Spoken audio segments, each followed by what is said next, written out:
But anyway, all of that and more coming up. But today, my friends, a big day personally. Very thrilled we are to announce Book 4 of the Adventures of Rush Revere series available in the stores today. Pre-orders went up about a month ago. This is the 4th book. Please indulge me for a moment as I recap how this entire series came to be. Some years ago, my great friend and the esteemed thriller author Vince Flynn kept telling me that I needed to write a book, another book, that basically was a compilation of some of the best monologues in the history of this program. I said, Vince, we're talking about an encyclopedia then. We're not talking about a book. We're talking about a 20-volume set. I don't know that I have that in me, but he kept talking, and he kept pushing, and he kept demanding. I loved the idea. And I loved Vince's passion, but I just never acted on it.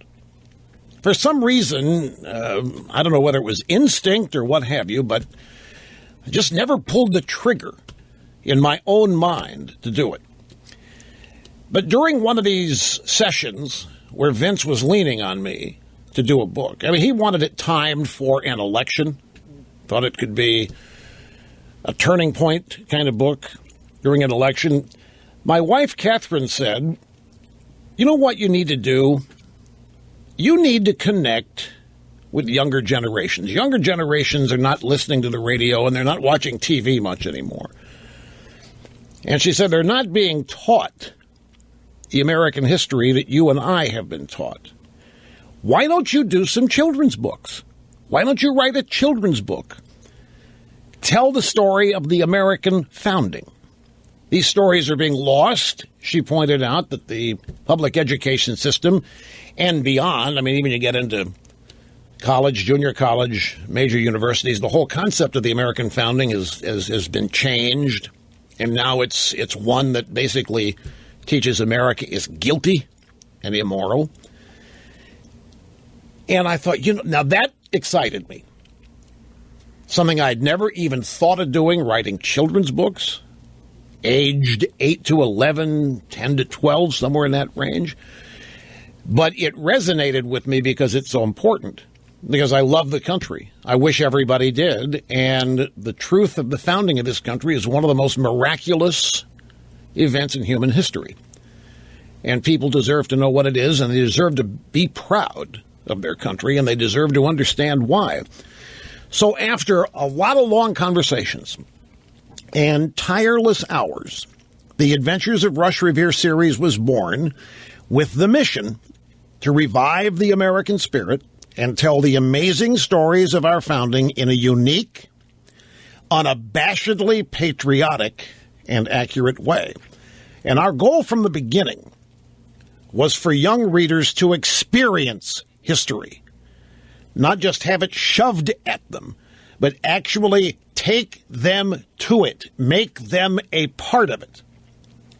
Instead of just memorizing names and facts for a test, we wanted young readers to really understand how one event led to the next and how the country that we know and love today was born, what it took for it to happen, the obstacles that people had to overcome, the adversity that people faced, the genuine sacrifice that the founders and the early citizens of this country engaged in to make it real, to make it happen, so that we all benefit from the great country that we know and love today. And our hope was that for parents and grandparents, it would be seen as an opportunity to share the reading experience with their grandkids and kids, to make it a family event, to share the stories of American history, the assumption that the parents and grandparents would know what's in the books, be able to explain it in even greater detail, share their personal experiences as they were growing up with their kids and grandkids, and make it an entirely family-based learning exercise that happened to be fun and invigorating, because these stories and our history is genuinely unique and extraordinarily American. So we created Rush Revere. Rush Revere is a substitute teacher at a middle school. And he dresses up like an old colonial citizen. He has a time-traveling horse named Liberty. And Revere and Liberty take the reader back in time to witness events like Paul Revere's ride, the Boston Tea Party. They're there. We take the readers right there. They meet the people. They are at these events as they happen. The students talk and get to know exceptional patriots like George Washington. They learn through conversation what George Washington was thinking as he prepared to battle the British. And we've had so much support, so much praise for this series, and we are extremely grateful for all of it. I can't tell you how gratifying it is to read, literally thousands of letters and photos that people have sent us. Children, parents, teachers telling us how much they're enjoying American history. Parents, you've heard them call here talking about their kids didn't even like reading, much less anything, much less history, till they got hold of these books and they started enjoying the act of reading and they wanted to read more. And they're sending us pictures as they open the books on Christmas morning or as they get them and read them or as they dress up as characters in the book. And the emails and the response we're getting are just overwhelming. We share a lot of that at a website we've set up, rushrevere.com, where all of this can be seen and where you can participate. Send in your own comments and videos and photos and what have you. Now, today, the fourth book in the series is on the shelves. Rush Revere and the Star-Spangled Banner. Let me ask you a question. Tonight, the World Series starts. The Gotham Mets invade Kansas City for the first game of the World Series. And tonight, the World Series will feature the nationally televised performance of the national anthem. Most baseball games don't. They run commercials during the national anthem. But during the World Series and the Super Bowl special events, the anthem is part of the telecast. You ever ask yourself, you and I, we know the story of the Star-Spangled Banner. We pretty much know what the lyrics mean. But what about young people today? What about young people 8, 9, 10, 12, 15 even? By the way, we've even had adults tell us they're learning things in these books that they were not taught. That's something we didn't expect, but it's a bonus. Everybody knows the words. Everybody can sing along, but I wonder how many young people today, given the state of American history, I wonder how many people know the story behind the Star-Spangled Banner, our national anthem. I wonder how many young people know what the words mean, why they were written, when, what was the inspiration, why is it our national anthem, how did it all happen? Well, that's one of the things tackled and explained in this book. The readers are taken right back to the very moment it happened. They meet and talk about it with Francis Scott Key, who is the author. We've dedicated this book to Kit Carson.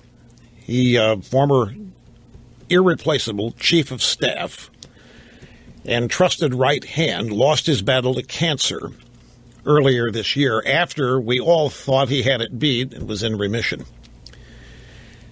And it was a very sobering event, as many of you regular listeners know. The book is dedicated to Kit and other irreplaceable friends and family who have also faced terrible illnesses over these past years. Because in every one of them that we know, and I'm sure it's the same case with you, people have battled heroically with smiles and good cheer while they are in the throes of this disease. It's always amazed me. It's always amazed me the human spirit and how it dominates, even the ravages of terminal diseases. And you get inspired being around people like this. It's nervous sometimes to go to the hospital. It's unsettling, don't know how to act. But in our case, Kit took care of all that by dominating every time we visited and did what he had to do to take the attention off of himself and just have a general conversation. So the hospital just happened to be where he was that day. And it was truly inspiring and sad at the same time. And the sadness just multiplied the inspiration that we all felt. And Kit is just one of many in similar circumstances all over this country who themselves are the definition of courage.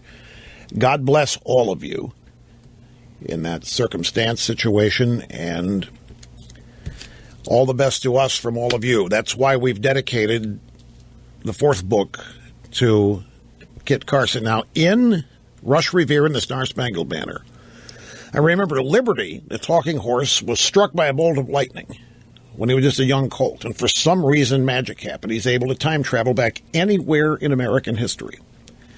Revere is his buddy, and they're able to travel back wherever Revere thinks it would be useful. It's a great vehicle. Talking horse, time traveling. We can take these students back anywhere in history, and they can take their iPhones, and they can take video, and they can bring all their experiences back and share them with the other students in their class. Those that are permitted to know that all this happens. It's a big secret that the horse talks. It's a big secret that they time travel. It's a big part of the whole experience in making sure that time travel does not affect what actually happened in American history. It's really a challenging and fun way to present all of this. Now, I don't want to give away all that's in this book, but in Rush Revere and the Star-Spangled Banner, Tommy, one of the students who time travels, his grandfather, a veteran, is facing an illness. And in order to lift Tommy's spirits and have him understand firsthand what his grandfather fought for, Rush, Revere, and Liberty arrange a special field trip. This is not a time travel. This is something new. This is a field trip in real time, current time, to Washington, D.C. to see the most prominent buildings in our history, National Archives included. They go to a Nationals baseball game, national anthem, of course, part of the book. They time travel back to watch the drafting of the Constitution. They meet and talk with James Madison, the father of the Constitution. They learn the meaning behind the words of the Star-Spangled Banner while the battle it was written is taking place.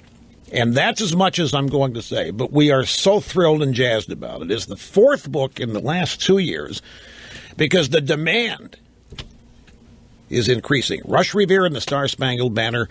And I couldn't let this all go by again without telling all of you just how grateful we are to you for making this book, this series of books, the profound success that it has been.